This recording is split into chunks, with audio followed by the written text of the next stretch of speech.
Hi, it's Emma Holmes from The Launch Queen, and I'm going to talk to you about when things don't feel quite right.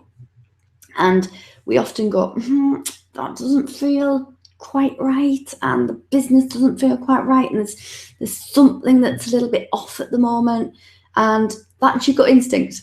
And I always say, do not ever ignore your gut instinct, because your gut instinct is generally right. Your gut instinct is generally trying to tell you something, and your gut instinct knows when things aren't quite as they should be. So I'm not going to tell you to completely ignore it. I'm not going to tell you to just crack on and get through it.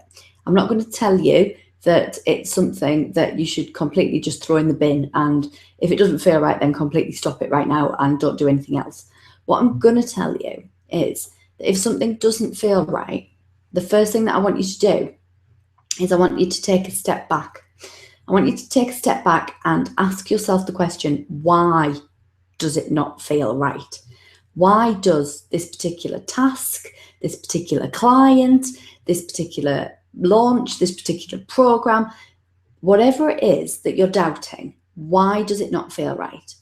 What stories are you telling yourself about this particular thing? Because sometimes it's because you're nervous, and sometimes it's because you're frightened, and sometimes it's because you feel that you haven't given something all that you could have done, and it might not feel quite right at that point. So the most important thing to do is to identify why it doesn't feel right, and to identify that it's not just the wobbles, that you're not just having a wobbly moment, and you're not just having that moment of going, oh, it's all horrible and I just can't do it anymore and I'm not going to manage, and everybody's going to laugh at me and it's going to be awful. Because every single launch includes an element of the wobbles.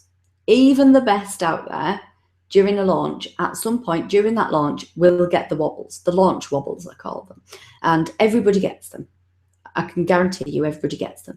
They get them if sales slow down a bit. They get them if they feel disorganized. They get them if they feel that they're not completely in love with the product or program that they're launching. And it's then a matter to work out whether it's just the wobbles and it'll pass, because the wobbles always do pass, or whether there's a fundamental reason that it doesn't feel right. Is it the way that you're doing it?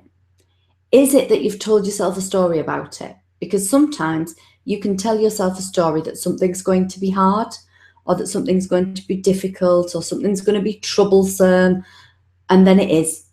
It is because you've sold yourself that story. You've told yourself time and time again that this is going to be the pits. It's just not going to be good, and you've given yourself a negative feeling around that. So if it's that, then you must reframe it. You must look at it from a different way and see if you can do it slightly differently. See if you can reframe how it feels. See if you can relax into it. See if there's another way of doing it, whether you can outsource it to somebody. If it's a particular job that you don't like, can you get rid of it and outsource it to somebody else for somebody else to complete for you?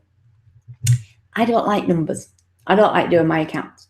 I do all my income tracking and I'm fine with that, but I'm not doing my accounts. And if I knew that I had that job on my list for the day, then it would end up leaving me stuck. It would end up making me wobble. It would end up making me faff. It would end up leaving me in a situation where I did anything but that thing. And that day would end up not feeling right. And everything within that day would then end up not feeling right, just because there was a task in that day that I didn't want to do. So it might be that it's as simple as something that you don't enjoy doing, that you can outsource and get rid of. It might be, as I say, that it's the wobbles. It might be that you've slightly deviated from the plan for your business.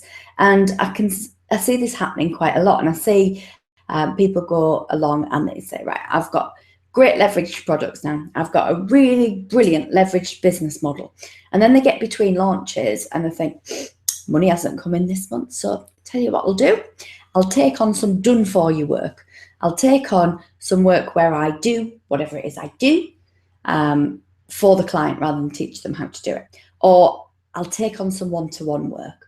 And then they end up regretting it. They end up in a position where they're stuck with the work and it ends up sticking their flow, and they then can't get on with other things because they've got to do this, and they end up begrudging doing it, and it's all horrible.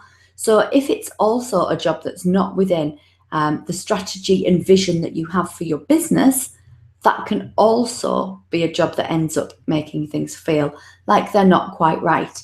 And that's because you've made a decision in haste, possibly, that hasn't been aligned with the vision that you have for your business ultimately, the vision that you have for your life ultimately. So it might be that you've stepped away from your strategy and from the vision that you've got from your business. And if you have, then complete your obligations and pull back to where it is you want to go. Pull back to that strategy, that focus, that vision, so that you know where you're going with your business. If it is that things don't feel quite right because you haven't quite seen the traction yet, you haven't quite got the sales yet that you'd hoped for, you haven't quite got the engagement yet that you'd hoped for, then yes, you can throw in the towel, but actually what does that achieve? That doesn't achieve anything at all. Or what you can do is you can pull your socks up and you can say, right, how can I make this better? What is it that's lacking at the moment? Where am I missing out? What opportunities have I not explored, exposed? And how can I start to move forward? It always takes time to build your crowd. It always takes time to build your business. It always takes time and patience and strategy to get to the stage where your business feels like it flows quite organically and that everything becomes a pleasure. And it happens all of a sudden, usually. It happens kind of as if by magic. But to be an overnight success takes a lot of hard work. It takes months and months and months of hard work. And when you implement changes in your business or in your marketing, excuse me, then it takes a period of time for that to actually filter through into results. It takes longer than you think it'll take usually. It takes about 3 to 6 months. And then again, bing, as if by magic, it will all start falling into place. So if it is that you feel stuck, that you're not getting to the position that you want to be in, then slow down, take a step back, take a little bit of a helicopter view of your business, take a little bit of an overview of what's going on. Check that you're not missing anything. Check that you're not missing opportunities, that you're not missing valuable engagement with your audience, that you're not holding back on gathering your crowd, that you're not ending up fearful of putting freebies out there to build your list. Make sure that you look at all of the elements that bring your business together as a whole, and make sure that you're not standing in your own way ultimately, because it might be that you're just blocking your own progression by not doing that thing that you know that you should do, that you've been putting off. And if it's something that you know that you should do, and it's something that you know will bring you great results, then do it today. Crack on and do it today. But just because things don't feel right doesn't mean that they need to be binned. They need to have a little bit of time of you looking at the reasons why. Because if you look at the reasons why things don't feel right, then invariably you will get the answer to how you can make them feel right again. Bye for now.